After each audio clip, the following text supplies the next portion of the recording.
नमस्कार मेरे प्यारे साथियों, आपका फिर से स्वागत है आपके अपने YouTube चैनल KRS क्लासेस में। जैसा कि आपको पता है, हमने रसायन विज्ञान के चैप्टर नंबर 4 रासायनिक बल गतिकी स्टार्ट किया हुआ है। इसका एक लेक्चर हम पहले डाल चुके हैं, जिसमें हमने रासायनिक बल गतिकी क्या होता है और अभिक्रिया की दर क्या होती है, इनकी स्पीड क्या होती है, कोई भी अभिक्रिया किस स्पीड से होती है वो ज्ञात कैसे करते हैं। ठीक है, उसके बारे में हम पढ़ चुके हैं। जो आज का हमारा टॉपिक होगा वो क्या होगा, औसत वेग और ताक्षणिक वेग होगा।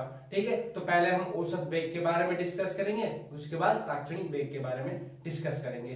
तो औसत वेग क्या होता है, देखिए दोस्तों, औसत वेग क्या होता है, किसी निश्चित समय अंतराल में अभिकारक एवं उत्पाद क्या है, अभी रिएक्टेंट एवं प्रोडक्ट। ठीक है, अभिकारक एवं उत्पाद की मोलर सांद्रता में परिवर्तन अभिक्रिया की औसत दर या वेग कहलाती है। बात क्लियर है आप इस चीज को? तो देखिए दोस्तों, तो इस चीज से तो लगभग मेरे हिसाब से कोई चीज आपको समझ नहीं आ रही होगी, तो कुछ एग्जांपल लेंगे। पहले इसका एक बार फॉर्मूला देख लेते हैं। ठीक है, तो क्या होता है, देखो आर, अभिक्रिया की दर को किससे डिनोट करते हैं, आर से। अब औसत वेग, औसत वेग को किससे डिनोट करेंगे, यानी कि क्या होता है एवरेज रेट, यानी क्या किससे डिनोट करेंगे, ए बी, यानी यहां नीचे क्या लगा देंगे, ए बी। बात समझ आई आपको? ठीक है, तो क्या होता है औसत वेग, अभिकारक या उत्पाद की सांद्रता में परिवर्तन बटे क्या होता है, समय अंतराल होता है। ठीक है, तो देखो R A V delta minus लगेगा, क्यों? क्योंकि हम अभिकारकों के लिए लिख रहे हैं। तो एक चीज देखिए, जब भी कोई अभिक्रिया होने लगती है, जब भी कोई अभिक्रिया होने लगती है तो अभिकारकों की जो सांद्रता होती है, यानी कि ऐसा बोल सकते हैं कोई भी अभिक्रिया होती है वो किस पर निर्भर होती है, सांद्रता पर निर्भर होती है। यानी कि अभिकारकों की सांद्रता जितनी ज्यादा होगी, अभिक्रिया की दर भी क्या होगी, उतनी ही ज्यादा होगी। बात समझ आई? जैसे कि देखो, यानी आर यानी कि अभिक्रिया की दर समानुपाती होती है किसके, अभिकारकों के सांद्रता के। यानी कि जो अभिक्रिया की दर होती है वो अभिकारकों की सांद्रता की क्या होती है, समानुपाती होती है। इसका मतलब क्या होता है, देखो जब अभिकारकों की सांद्रता बढ़ेगी, जब भी अभिकारकों की सांद्रता बढ़ेगी तो समानुपाती का मतलब क्या होता है, जो उसके साइड में जो भी चीज होगी, ठीक है, उसका मान भी क्या होगी, उसकी वैल्यू भी क्या होगी, बढ़ने लग जाएगी। अभिक्रिया की दर भी क्या हो जाएगी, बढ़ने लग जाएगी।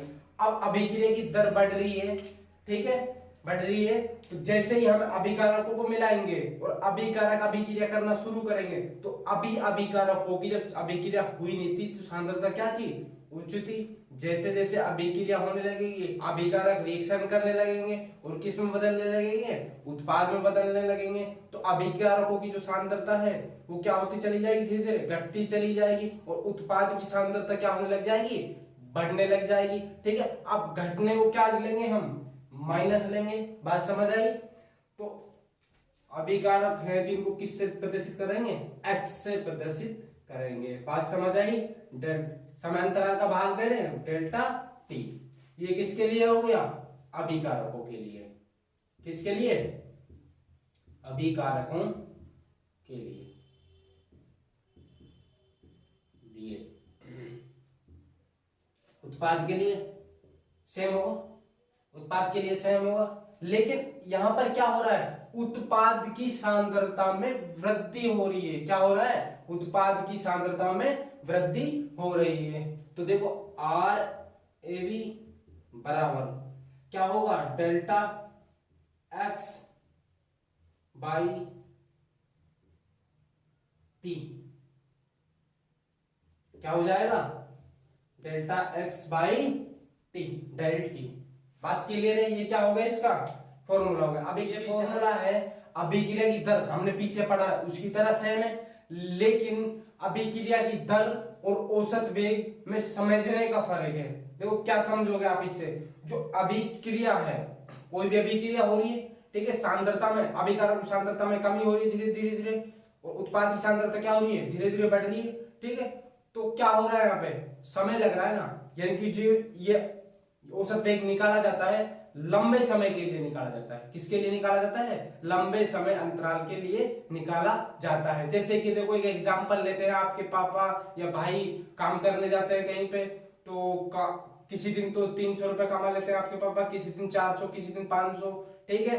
तो पूरे महीने का आपसे पूछे, पापा से पूछते हो कि पापा आप कितना कमा लेते हो पर डे, ठीक है, तो पापा क्या बोलते हैं, लगभग 400-500 रुपए कमा लेता हूँ, ठीक है। तो क्या होता है, यानी कि पूरे 30 दिनों की सैलरी जोड़ के और 30 दिन का उसमें भाग दे देंगे, तो एवरेज निकल के आ गए, औसतन आप कितना कमा लेते हो पर दिन, ठीक है। अब अभिक्रिया हो रही है, पहले ज्यादा थी अभिक्रिया की दर, धीरे धीरे घटने लगी, फिर घटने लगी, तो औसत वेग क्या होगा, तो उस अभिक्रिया की औसत दर यानी कि औसत स्पीड क्या होगी। बात समझ आई। ऐसे बाइक की बात करें हम, बाइक चलाते हो, आप 90 की स्पीड पे चला रहे हो, कभी ब्रेकर आएंगे तो स्पीड धीमी करोगे, 30 पे भी होगी, 40 पे भी होगी, 50 पे होगी, तो आप बोलोगे औसत स्पीड, किस स्पीड से, लगभग आप किस स्पीड से आए हो, बोल देगा 50 या 60, लगभग 50 के समथिंग आया हूं, ठीक है। तो ये क्या होता है, औसत वेग होता है। बात समझ आई,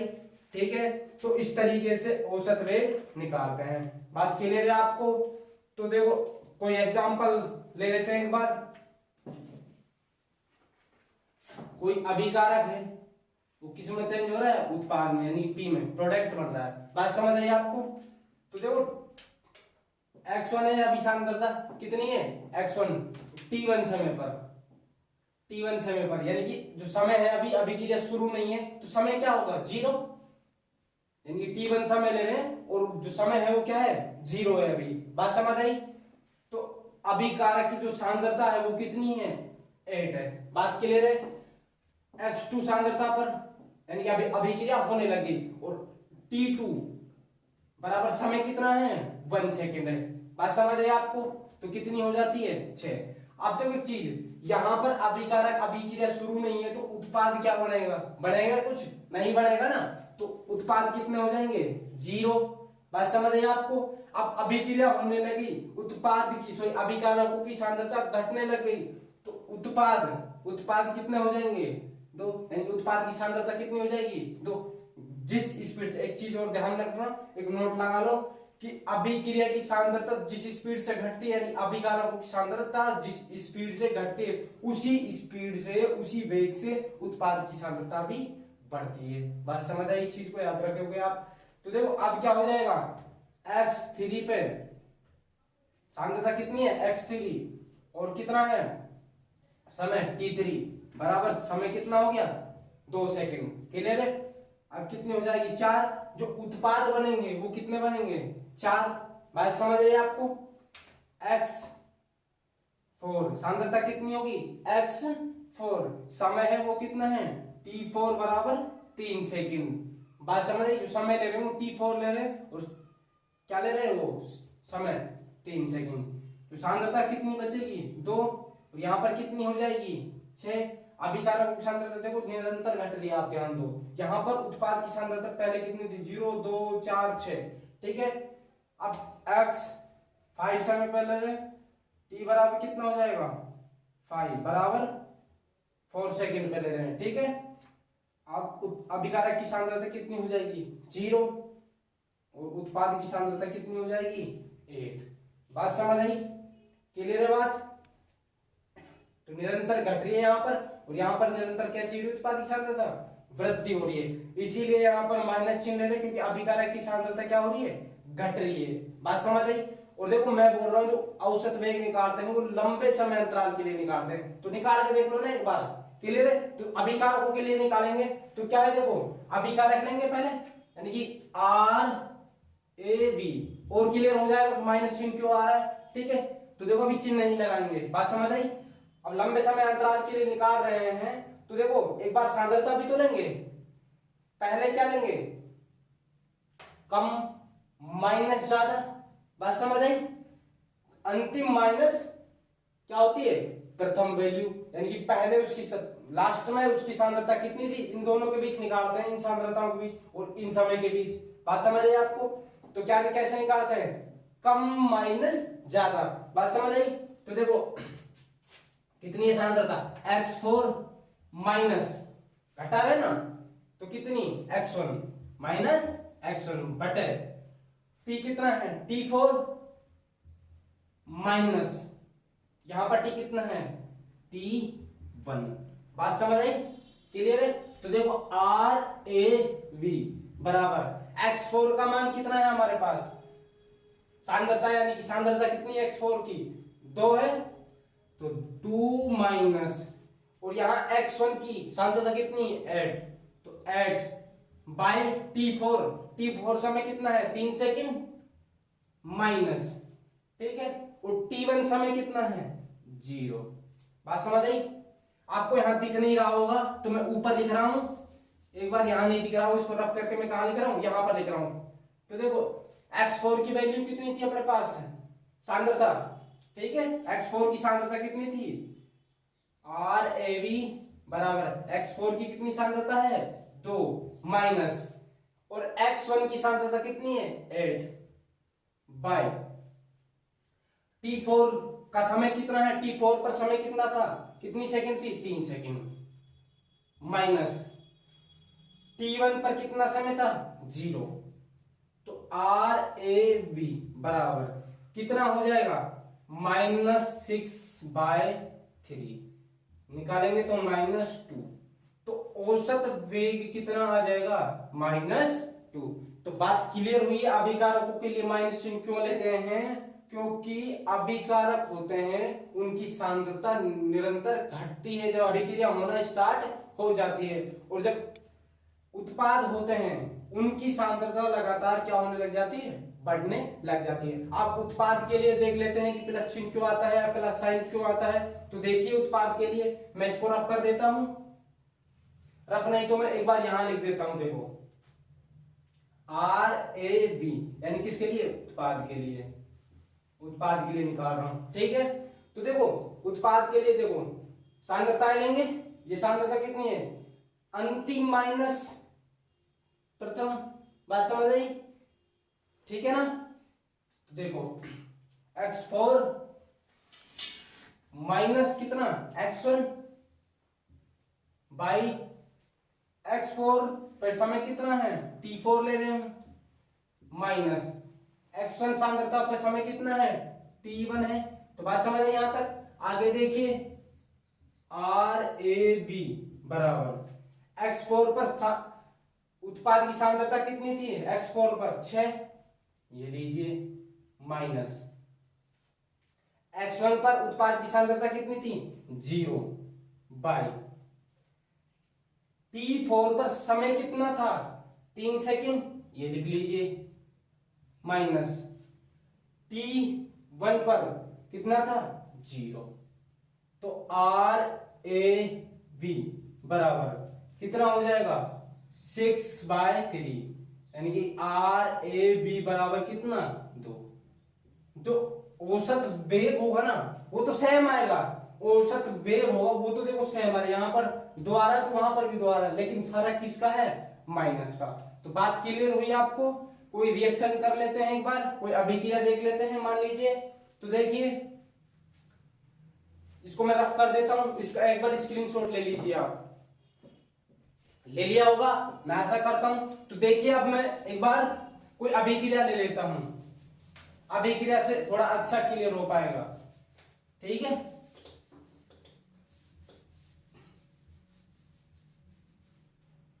तो देखिए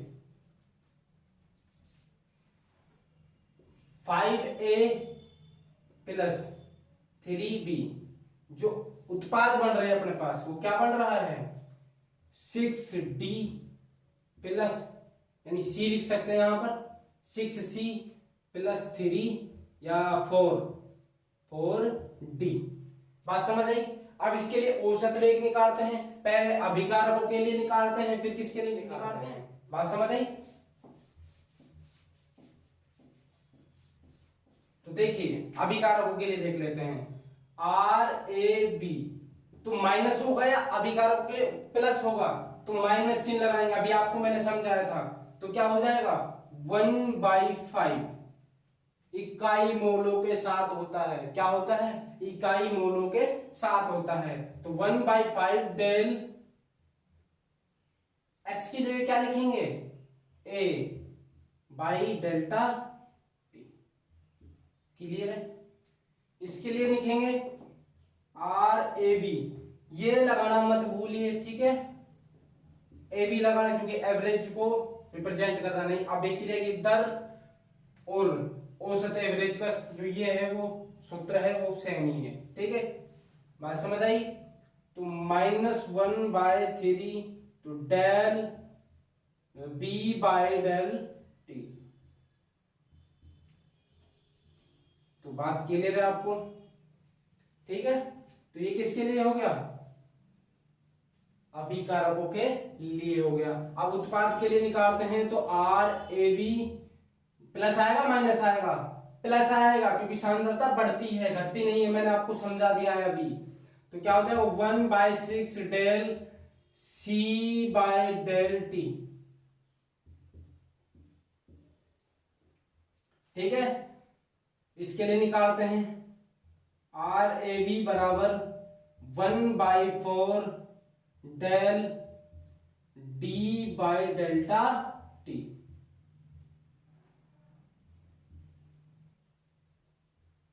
बात समझ आई? बात समझ आई आपको? तो ये नोट कर लीजिए, एक बार स्क्रीनशॉट ले लीजिए इसका।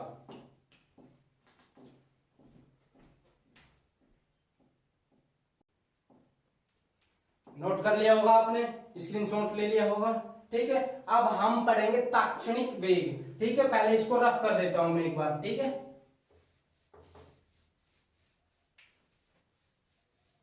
तो देखिए, हम ताक्षणिक वेग या ताक्षणिक तात्कालिक दर या वेग के बारे में पढ़ते हैं।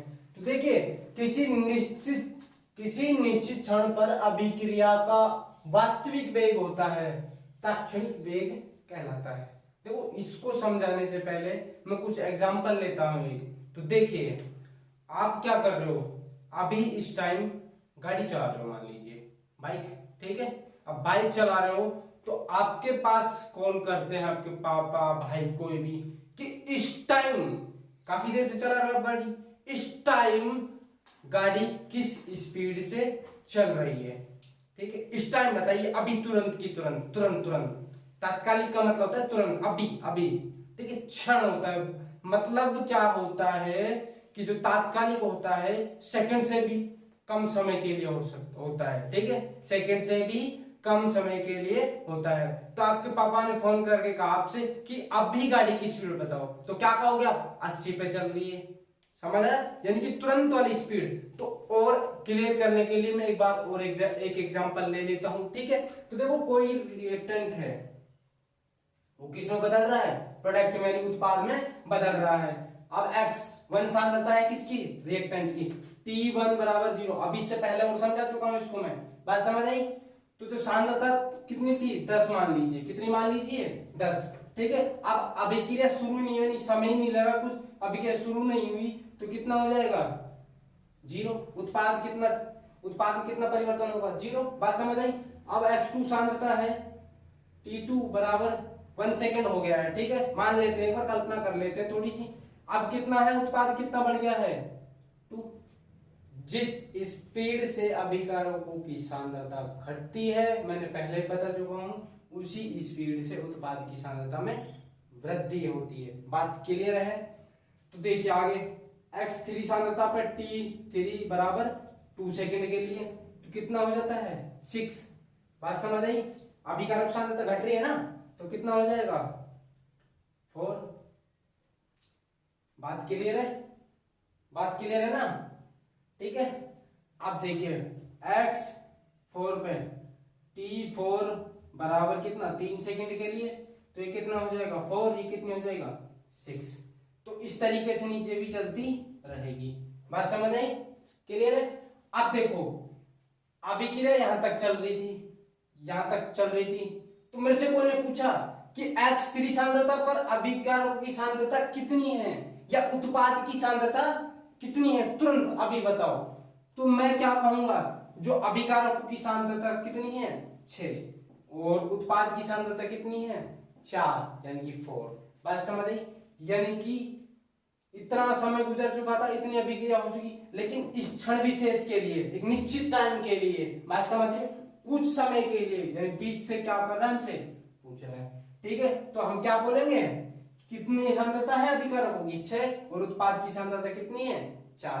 बात समझ आई होगी आपको? तो क्षण विशेष के लिए, ठीक है, तो समझिए अब इसको, किसी निश्चित क्षण पर अभिक्रिया का वास्तविक वेग तात्क्षणिक वेग कहलाता है। मैंने अभिक्रिया चली थी, मैंने पूछा कितना है अभिकारकों की सांद्रता और उत्पाद की सांद्रता, किस पर, X3 सांद्रता t बराबर t3 समय पर कितनी है। बात समझ आई? तो क्षण विशेष के लिए होता है, क्लियर है चीज। अब इसके लिए सूत्र क्या होता है, फॉर्मूला क्या होता है, देखो, इंस्टैन्टेनियस रेट बोलते हैं। क्या बोलते हैं, इंस्टैन्टेनियस रेट बोलते हैं तात्क्षणिक वेग को, तुरंत तुरंत क्षण पर। ठीक है, तो RINST क्या लगा देते हैं, इंस्टैन्टेनियस रेट लगा देते हैं। ठीक है, तो बात समझ आई? तो क्या होगा, अब एक चीज नोट करके लिख लीजिए कि लंबा समय हो 2 4 5 सेकंड का, उसके लिए हम त्रिकोण वाला डेल्टा यूज करते हैं। बात समझ आई? लेकिन ये एक फिक्स समय के लिए, बहुत ही कम समय के लिए, क्षण के लिए है, तो इसके लिए हम डिफरेंशिएशन वाला डेल यूज करेंगे। ये होता है डिफरेंशिएशन वाला डेल। बात समझ आई? तात्क्षणिक वेग के लिए डिफरेंशिएशन वाला डेल यूज करते हैं, उपयोग करते हैं। बात के लिए आपको यहां तक? तो देखिए, अब अभिकारक की सांद्रता घट रही है, तो इसका मतलब माइनस चिन्ह, तो माइनस डेल कुछ भी लिख सकते हो, C बाई डेल T। ये किसके लिए है, अभिकारकों के लिए। बात क्लियर है? उत्पाद के लिए लिख लेते हैं INST। इस चीज को मत भूलना भाई, एवरेज में AB लगाना मत भूलना। बात क्लियर है? तो प्लस आएगा माइनस आएगा, प्लस आएगा, क्योंकि उत्पाद की सांद्रता धीरे धीरे बढ़ रही, वृद्धि हो रही है। बात समझ आई? तो D del C by del T, तो ये किसके लिए हो जाएगा भाई, उत्पाद के लिए। बात समझ आई? अब एक अभिक्रिया के लिए कर लेते हैं, क्लियर है? एक अभिक्रिया के लिए निकाल लेते हैं इनका तात्क्षणिक वेग क्या होता है। तो देखिए, कोई अभिक्रिया ले लेते हैं, N2 प्लस H2 क्या बन रहा है, NH3। तो रिएक्शन को बैलेंस करेंगे, देखो यहां पर N2 कितना है, तो यहां पर कितना है 1, तो 2 से मल्टीप्लाई कर देंगे। आप देखो यहां पर हाइड्रोजन है वो कितना हो गया, 3 दूनी 6, यानी कि जो 3 है इसको किससे मल्टीप्लाई करेंगे, 2 से, कितना हाइड्रोजन हो जाएगा 6, लेकिन यहाँ पर कितना है 2, तो किससे मल्टीप्लाई कर दूं, 3 से, यानी 3 से गुणा कर दूं। बात समझ आई? ये रस समीकरण मिति गुणांक होते हैं। क्या होते हैं, रस समीकरण मिति गुणांक होते हैं। अब इनके लिए निकाल लेते हैं, पहले अभिकारक ये हैं और फिर उत्पाद के लिए निकाल लेंगे। बात समझ आई? अब अभिकारक के लिए इसको मैं रफ कर देता हूं, क्या कर देता हूं, इसको रफ कर देते हैं हम लोग।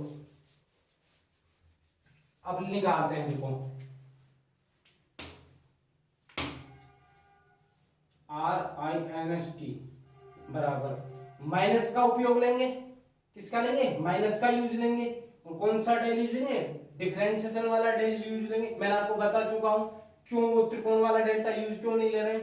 ठीक है, क्या है, N2 by delta T, del T, bracket नहीं लगाएंगे। ठीक है, आप इसके लिए निकालेंगे RIT इंस्टैन्टेनियस रेट माइनस, देखो इकाई मोलों के साथ होती है, तो 1/3 del H2 by del T। Clear है? ये किसके लिए निकाल लिया, दोनों अभिकारकों के लिए हो गया, तात्क्षणिक वेग हो गया। ठीक है, अब किसके लिए निकालते हैं, उत्पादों के लिए निकालेंगे, RINST बराबर, अब साइन जो आएगा प्लस आएगा या माइनस आएगा, मेरे को ये बताइए, क्योंकि उत्पाद की सांद्रता में वृद्धि होती है तो चिन्ह कैसा आएगा, प्लस आएगा, धनात्मक आएगा। तो इकाई मोलों के साथ होगा तो 1/2, सॉरी डेल लगा देंगे, डेल NH3/डेल T। तो ये किसके लिए हो गया, उत्पाद के लिए हो गया। ठीक है मेरे प्यारे साथियों, मैं आशा करता हूं आपको अच्छी तरीके से क्लियर हो गया होगा। ताक्षणिक वेग और औसत वेग मैंने जो पढ़ाया है उसको एक बार अच्छी तरीके से पढ़िए, ठीक है। और ज्यादा से ज्यादा इन वीडियो को लाइक कीजिए और शेयर कीजिए और अपने चैनल को सब्सक्राइब कीजिए।